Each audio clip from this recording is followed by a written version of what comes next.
গণতান্ত্রিক প্রক্রিয়ায় হাজার হাজার মানুষের রক্তের উপরে দাঁড়িয়ে 12ই ফেব্রুয়ারি নির্বাচন অনুষ্ঠিত হয়। নির্বাচন পরবর্তী সরকার গঠন প্রক্রিয়া এত দ্রুত গতিতে সম্পন্ন করতে হয়েছে যে সকাল 10টা থেকে 1টা পর্যন্ত সংসদের অধিবেশন, আবার 3টা থেকে রাত 9টা পর্যন্ত সংসদের অধিবেশন। ফলে নির্বাচনের পরে যে এলাকায় ঘুরে ঘুরে মানুষকে শুভেচ্ছা জানানো, সেই সুযোগটা আমার হয়ে ওঠে না। এজন্য আমার এই অপারগতার সময়ের সীমাবদ্ধতা, রাষ্ট্রীয় দায়িত্ব পালন করার জন্য তো আপনারাই পাঠিয়েছেন, অতএব ওই কাজ বাদ দিয়ে এই দিকে তো আর ঘোরার সুযোগ ছিল না। সেই কারণে অনিচ্ছা সত্ত্বেও যে ত্রুটি হয়েছে, আল্লাহ তাআলা যেন মাফ করেন। আর আপনাদের কাছেও আমি ওজর খাহি পেশ করলাম যে আমি নির্বাচনের আগে ওই আমাদের অফিসের ওখানে যেদিন এসেছিলাম, সেই দিন তো 5 শতাধিক লোক সেখানে উপস্থিত ছিলেন এবং ওই অফিস ঘর নয়, রাস্তাও ব্লক হয়ে গিয়েছিল। আমার তো সে চিত্র মনে আছে এবং এই এলাকায় বোধহয় আমরা ভোটের রেশিওতেও আমরা ফার্স্ট হয়েছি, তাই না?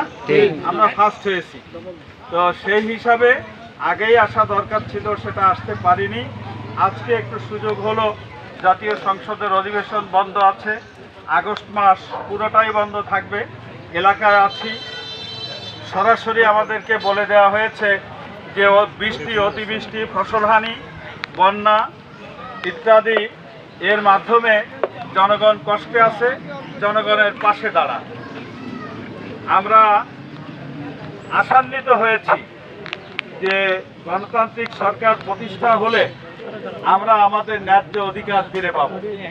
এই প্রত্যাশাই তো আমাদের ছিল, ঠিক না? এই প্রত্যাশা আমাদের ছিল, সেই দিকে আমরা এগিয়ে যাচ্ছি ইনশাআল্লাহ।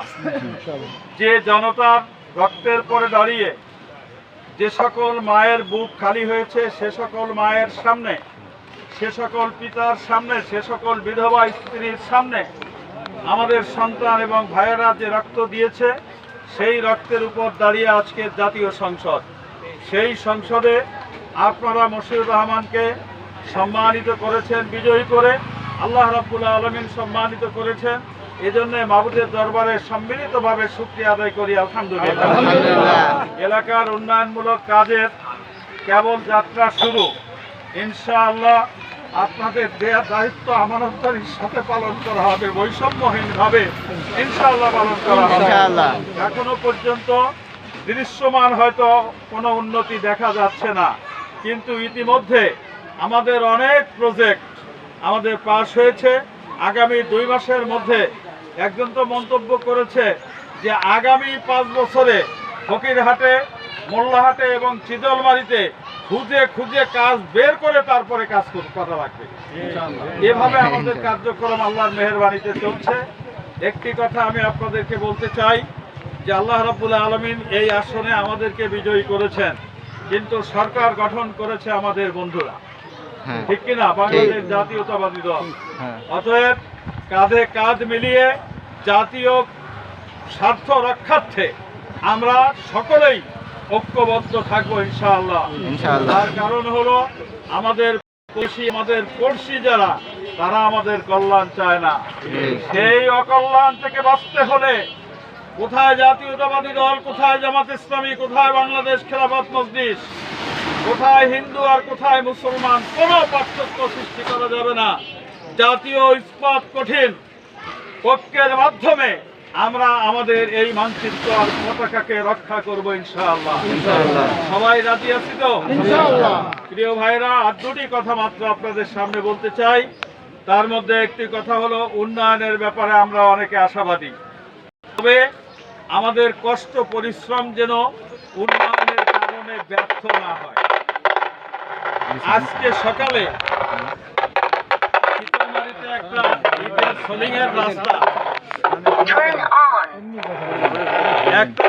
সোলিংয়ের রাস্তা, সেখানে একজন মন্তব্য করেছে, এত কষ্ট করে নির্বাচন করলাম, আমার বাড়ির রাস্তাটা এবার হবে না, তাই কার বাড়ির সামনে হবে? আমি বললাম তাহলে এত কষ্ট এক রাস্তার বিনিময়ে বেশি দেবে? যে এই প্রশ্নটা করেছে সে কিন্তু একজন আলেম, আমি তাকে বলেছি যে এই প্রশ্নটা তোলাই হলো তোমার সকল কষ্ট বিক্রি করে দেওয়ার স্বামী। অতএব যেটা আগে প্রয়োজন সেটা আগে। ছাদওয়ালা মসজিদের টাইলস লাগানোর সাহায্য আগে, না টিন দিয়ে ছাওয়া মসজিদে ছাদ দেওয়ার ব্যবস্থা করা আগে? কোনটা আগে? আমরা বৈষম্যহীনভাবে এভাবে পার্থক্য করে, এরকমও ইতিমধ্যে ঘটেছে যে যে মসজিদে এসি আছে সেই মসজিদের সাহায্যের জন্যে আমাদের কাছে প্রস্তাব এসেছে। আমরা খাস করে কেটে দিয়ে টিনের চাল দিয়ে ছাওয়া পানি পড়ে সেই মসজিদকে ঢুকাই দিয়েছি ওখানে, তারপরেও আমরা পরোয়া করি নাই। কি ফকিরহাটে এরকম ঘটনা ঘটেছে না? এরকম ঘটনা ফকিরহাটেই ঘটেছে। অতএব আপনাদের কাছে দোয়া চাই, আল্লাহ যেন আপনাদের প্রত্যাশা অনুযায়ী আমাকে দায়িত্ব পালনের তৌফিক দান করে। 40 বছর প্রতিষ্ঠানে খেদমত করি, মাদ্রাসায় প্রিন্সিপাল পদে চাকরি করলাম, আর বাংলাদেশ জামায়াত ইসলামীর পতাকা তলে 1984 সাল থেকে এই পথে আছি, পিছনের দিকে আর ফিরে তাকাইনি।